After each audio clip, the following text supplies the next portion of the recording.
In a busy town, a hard-working carpenter supported his family by crafting and selling wooden furniture. He had 2 sons. His elder son was shy and hesitant, while the younger was confident and outgoing. The elder son's quiet nature made people see him as weak, and some even took advantage of his innocence. The carpenter grew frustrated with his elder son's timid nature. He often scolded him, hoping to toughen him up, but this only made the boy withdraw further. His low self-esteem affected his education, and during exams, fear kept him from writing answers, leading to constant failure. As he grew older, his father asked him to help in the carpentry shop. Though afraid of disappointing him, he agreed. However, his nervousness led to mistakes, measuring wood incorrectly, misplacing tools, and misunderstanding customer requests. This only made his father angrier. One day, while the carpenter was away, a group of cunning men visited the shop. They claimed, "Your father sent us to collect the finished furniture for delivery." The young man hesitated but lacked the courage to question them. Before he could react, they took everything, leaving the shop empty. When the carpenter returned, he was furious. "You fool! You let them steal all my work. Do you have no sense at all? I have suffered a great loss because of you. Get out of my sight and never return."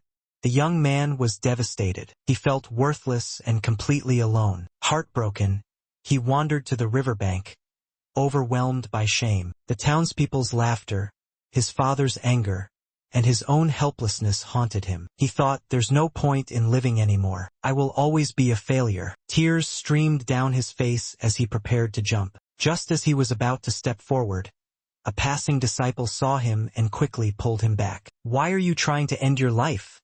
he asked. The young man, frustrated, replied, "Why did you save me? I am useless. I ruin everything I touch. I have no reason to live." The disciple looked at him with kindness. "Life is precious. If you are alive, you can still change your fate. But if you give up now, you will never know what you were truly capable of." The young man hesitated. Could there really be hope for someone like him? The young man then shared his sorrows. "My father despises me. I have no skills, no confidence. People call me a fool. What's the point of living when I'll always be a failure?" The disciple smiled. "Come with me. My teacher can help you find the answer you seek." At first, the young man refused, but after much persuasion, he followed the disciple to a peaceful ashram. Under a large tree sat a great saint, deep in meditation. As soon as the young man saw him, he fell to his knees and burst into tears, his heart heavy with sorrow. The saint gently asked, "Why do you cry, my child?" The young man sobbed, "You are my last hope. If you cannot help me, I will end my life." The saint nodded thoughtfully and said, "I have a solution for you, but first, you must complete 3 tasks in 3 days." Desperate for a way to change his fate, the young man agreed. The saint then gave him his first task. "Today, go and talk to 10 strangers. Ask them about their lives and write down what they say." The young man hesitated. Talking to strangers terrified him. Despite his fear, he obeyed. Some ignored him, others mocked him, but he continued. By the end of the day, he had spoken to 10 people. He even made a few new friends. For the first time, he felt a small sense of accomplishment and returned to the saint with hope. The next day, the saint gave him a new challenge. "Teach 10 young students about the importance of craftsmanship." The young man panicked. "I am not skilled. How can I teach anyone?" The saint smiled. "They do not know that. Just share what you already understand." Nervously, the young man stood before the children. His hands shook. His voice trembled. He spoke about why good craftsmanship matters and explained the basic tools of carpentry. At first, he was terrified, but as he spoke, the children listened eagerly. On his second attempt, he felt less afraid. The children started asking questions, and he answered them with confidence. By the end of the lesson, he realized something. He was no longer terrified. The saint smiled. "See?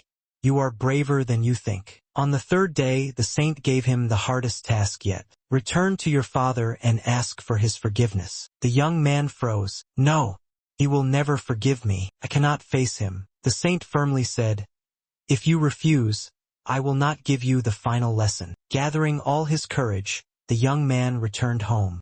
He expected his father to be angry, but instead, the carpenter was surprised to see him. The young man humbly apologized. "Father, I have changed. I am ready to prove my worth. Please give me another chance." Seeing the transformation in his son's eyes, the carpenter was silent for a moment. Then he sighed and said, "Very well, let me see what you can do." With that, he allowed his son to work in the shop again, this time with a renewed sense of purpose. When the young man returned to the saint, he eagerly asked, "Now, please tell me the final lesson." The saint smiled and said, "You have already discovered it. Your greatest enemy was never your shyness. It was your fear, and now you have defeated it." The saint continued, "People see you the way you present yourself. Even if you feel weak, act confident, and no one will doubt you. True strength comes from within. You have already proven that you can change your life by simply believing in yourself." With tears of gratitude, the young man bowed. "I understand now. I will not let fear control me anymore. I will prove to myself and the world that I am capable." His heart felt lighter, and for the first time in his life he felt truly strong. Years later, the same young man became a respected furniture maker. People admired him not only for his craftsmanship, but for his wisdom and confidence. He had transformed his greatest weakness into his greatest strength, proving that courage is built step by step. Confidence is not something we are born with. It is something we build. Even the shyest person can become strong if they choose to believe in themselves.